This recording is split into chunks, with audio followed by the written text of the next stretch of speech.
Labadiena, brangus mano kanalo žiūrovai. Ir vėl aš Kristina, esu savo virtuvėlėje ir kviečiu jūs kartu su manimi pasipuošti štai taip keksiukus. Šie keksiukai yra skirti pakvietimui būti krikšto tėveliais. Aš turiu nusipirkusi štai tokias raidytes, su kuriomis galima daryti įvairius užrašus.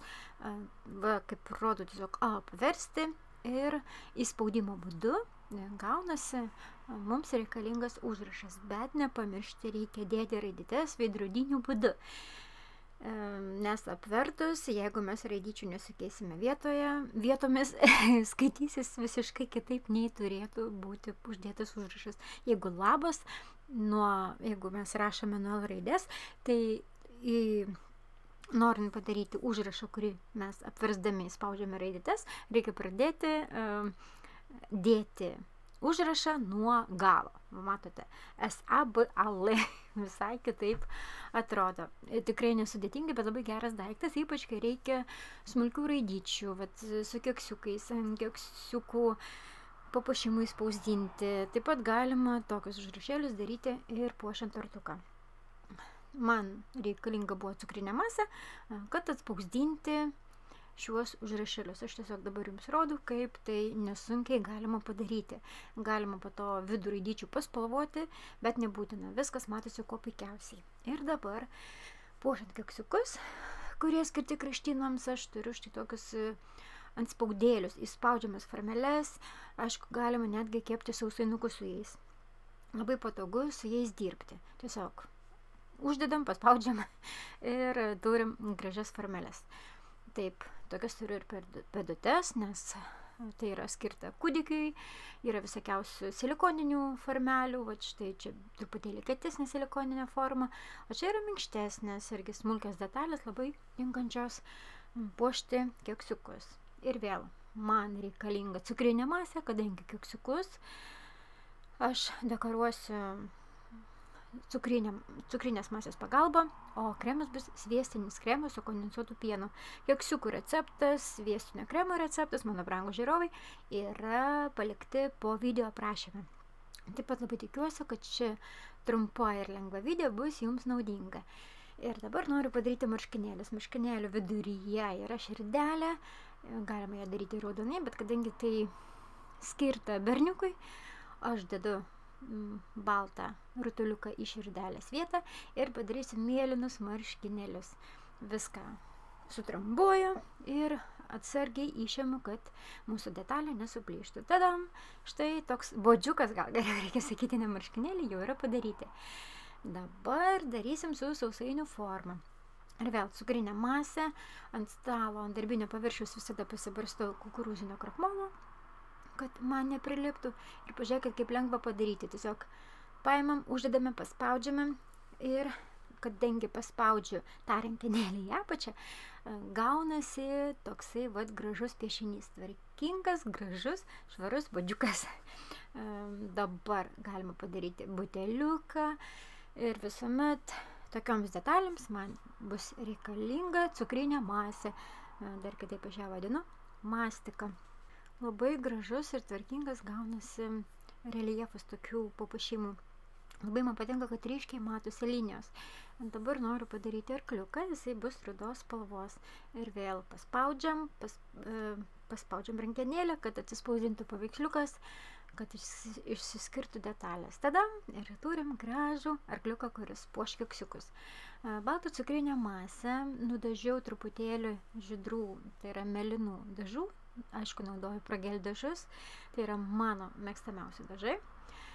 Labai daug nepridedu, nes norėsiu tokios dangiškos spalvos. Iškočioju į gan ploną lakštą, kokių 4-5 mm. Ir reikia padaryti formeles, apvalias formeles, kurios padengs visą keksiuką. Tiesiog visada paderinu su keksiuku. Užsisakiau iš AliExpress štai tokias formeles, nuo didžiausio žiedo iki mažiausio. Galima ir sausainius kepti ir panaudoti dekoracijoms. Keksiukai bus skirti krikštynams, tiesiog tėveliai nori paklausti, ar jų draugai nori būti jų vaikučio krikšto tėveliais. Tai ir užrašas bus, ar jūs būsite mano krikšto tėveliais, ir berniuko vardas taip pat bus reikalingas ant keksiukų.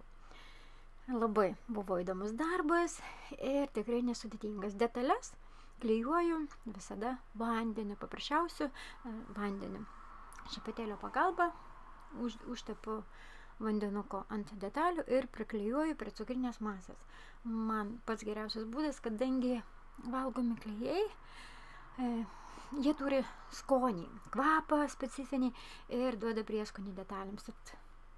Tiesiog nenaudoju, be reikalo irgi neišlaidauju, kuo puikiausiai detalės prilipdo ir paprastas vanduo.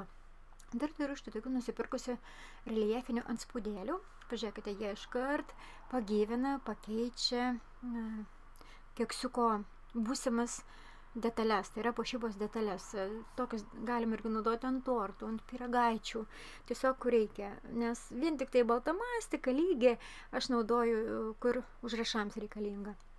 O kiekvieną kitą detalę, uždangalėlį, keksiuko kepurėlės uždangalėlį, visada noriu padekoruoti kaip nors išskirtinai.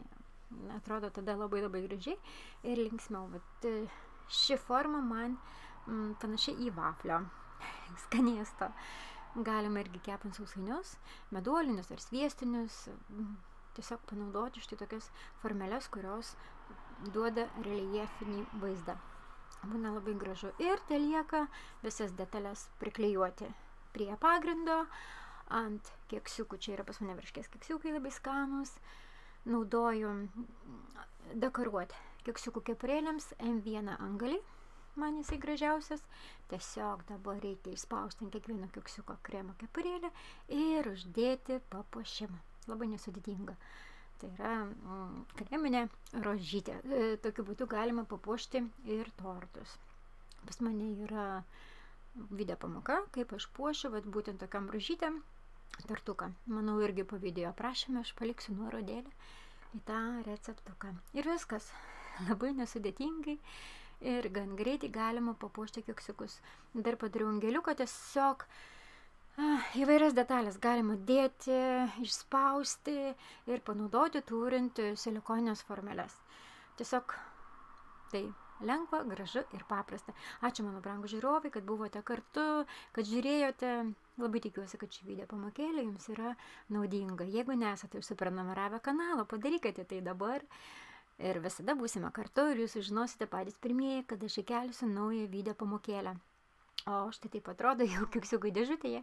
Ir jeigu patiko video pamokėlė, nepagailėkite uždėti like ar parašyti komentarą. Ačiū Jums, kad esate kartu.